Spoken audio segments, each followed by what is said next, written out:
대출의 악순환으로 결국은 거액의 채무가 남겨진 상황이라면 해당 채무를 재산분할 대상이 되는 부부의 공동채무로 보기는 어렵다라는 것입니다. 하지만 주식 투자에 들어간 채무라고 해서 무조건 부부 공동채무가 아니라고 판단하는 것은 아닙니다.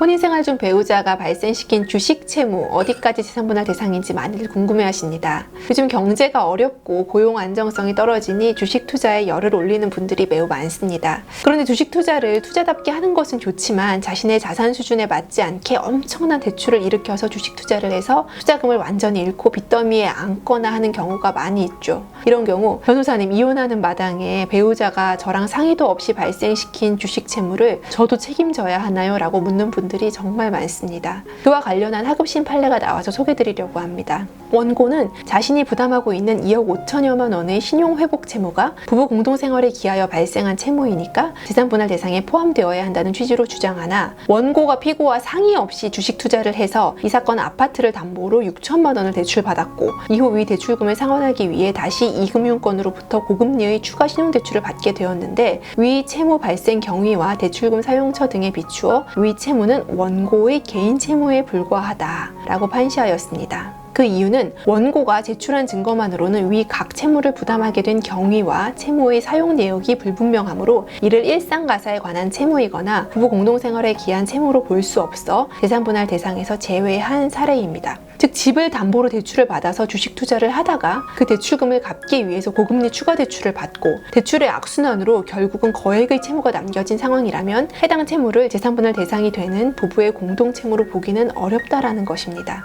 하지만 주식 투자에 들어간 채무라고 해서 무조건 부부 공동채무가 아니라고 판단하는 것은 아닙니다. 어느 정도 부부간의 합의하에 이루어진 주식 투자였고, 그 손실 내지는 채무도 부부가 공동으로 부담하는 것이 맞기 때문에 자신의 상황에 대한 정확한 판단은 이혼 전문 변호사와 구체적인 상담을 통해서 판단하시기 바랍니다.